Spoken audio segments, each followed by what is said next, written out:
उपमुख्यमंत्र्यांनी बजेटवर उत्तर देताना बजेटवरच्या भाषणापेक्षा डबल वेळ या भाषणाच्या उत्तरामध्ये घेतलाय। म्हणजेच हे पोकळ भाषण होतं, हा आकड्यांचा जुमला होता। हे त्या 2 तासाच्या उत्तरातून महाराष्ट्रातील जनतेला आता कळून चुकलं असेल। आम्ही जे मुद्दे या ठिकाणी उपस्थित केलेत ते सर्व मुद्द्यांच्या संदर्भात आमचा अधिकार होता राईट ऑफ रिप्लायचा, तो सुद्धा डावलण्याचं काम झालं। विरोधकांचा अधिकारही डावलण्याचं काम झालेलं आहे।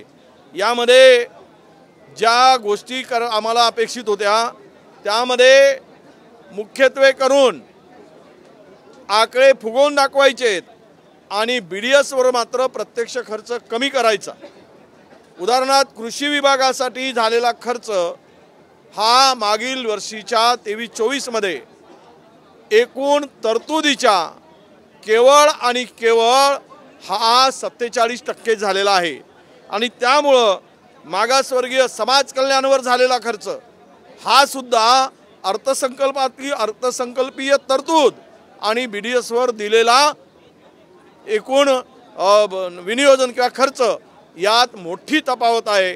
त्यातील मला वाटतं 25% खर्च फक्त सामाजिक न्याय या विभागावर झालेला आहे। बजेटमधल्या तरतुदीच्या पेक्षा BDS वर झालेला प्रत्यक्ष खर्च जो आहे तो 25% पेक्षा कमी आहे हे या ठिकाणी आपण सांगितलं पाहिजे।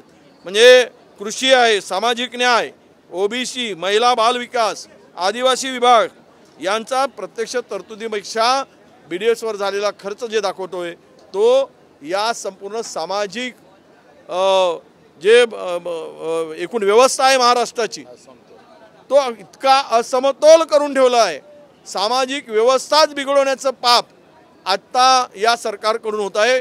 केवळ सांगायचं आम्ही आत्ताही सांगताना अजित पवार म्हणालेत की हे आम्ही फुले शाहू आंबेडकरांचं राज्य, आम्ही त्या विचाराचं सरकार आहे।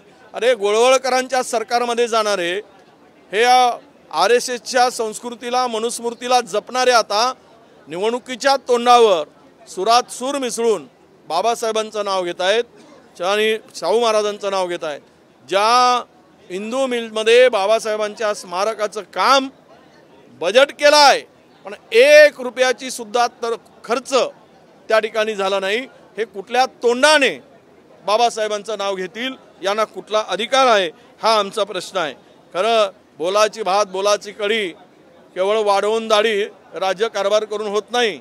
म्हणजे 10 वेळा बजेटचा असं म्हणतात ना की दाढी वाढवली सगळ्यांनी तर छत्रपती शिवाजी महाराज होत नाही, आणि 10 वेळा बजेट दाखवला म्हणजे मनमोहन सिंग होत नाही। निवड खेळ केलाय, खेळ आकड्यांचा खेळ, आणि त्यामध्ये हा संपूर्ण राज्य आज अधोगतीला नेलेला आहे। आताच माननीय माजी मुख्यमंत्र्यांनी सांगितल्याप्रमाणे जे एकूण गुजरातच्या पेक्षा वाईट स्थिती महाराष्ट्राची करणारे हे महाराष्ट्राच्या सत्तेमध्ये असलेले आता हे तिघेही गुजरातच्या आशीर्वादाने सत्तेत आहेत। त्यामुळं त्यांची परतफेड करण्यासाठी महाराष्ट्र खड्ड्यात गेला तरी चालेल पण गुजरात मात्र पुढे गेला पाहिजेत ही भूमिका ठेवून ही मंडळी काम करताय। आणि महाराष्ट्राला उद्ध्वस्त करण्याचं पाप या लोकांनी आता महाराष्ट्रामध्ये केलेलं आहे। म्हणून मला एवढंच सांगायचं आहे, त्यांनी काय सांगितलं, आम्ही काल विषय मांडला होता, आमचं नाव घेऊन आमच्या अजितदादांनी की अदानीला प्रकल्प जागा दिली। मी त्यांना चॅलेंज करणार होतो की अदानीची कुंडलीच आमच्यापाशी आहे। जवळपास मुंबईतील 13 मोक्याच्या जागा यांनी अदानीला देण्याचा घाट घातलाय। त्यातील 5 प्रस्ताव आतापर्यंत पूर्ण झाले, त्याचा JR सुद्धा काढलेला आहे। आणि विशेष करून अदानीच्या राजस्थानमधील सोलर प्रोजेक्टमधून ट्रान्समिशन करून पुढच्या 10 वर्षासाठी महाराष्ट्राला वीज देण्याचा प्रस्ताव आणि निर्णय या सरकारने घेतलेला आहे। अदानीच्या सेवेसाठी हे सेवक काम करतायत, या पलीकडे या सरकारचा काही अर्थ नाही किंवा या सरकारची कुठलीही दिशा नाही, हे आता स्पष्ट झालं आहे। तो मोठा विषय आहे, एनरॉनपेक्षा मोठा विषय आमच्याकडे कुंडलीचा आहे अदानीची। सोमवारपासून आम्ही मांडू, आज आमचा आवाज बंद केला, आम्हाला बोलू दिलं नाही। अदानीचे संपूर्ण प्रकरण आम्ही ठेवूच आणि मुंबईमध्ये किमान 10 लाख कोटींनी मुंबई लुटण्याचं काम अदानी करताय हे आम्ही पुराव्यानिशी मांडू हे या ठिकाणी मी सांगतोय। परंतु हे जुमलेबाज जे वरच्यांची शिकवण आहे तशी वागून महाराष्ट्राला खड्ड्यात घालतायत आणि विरोधकांचा आवाज दाबतायत हे या ठिकाणी मी आवर्जून सांगतोय।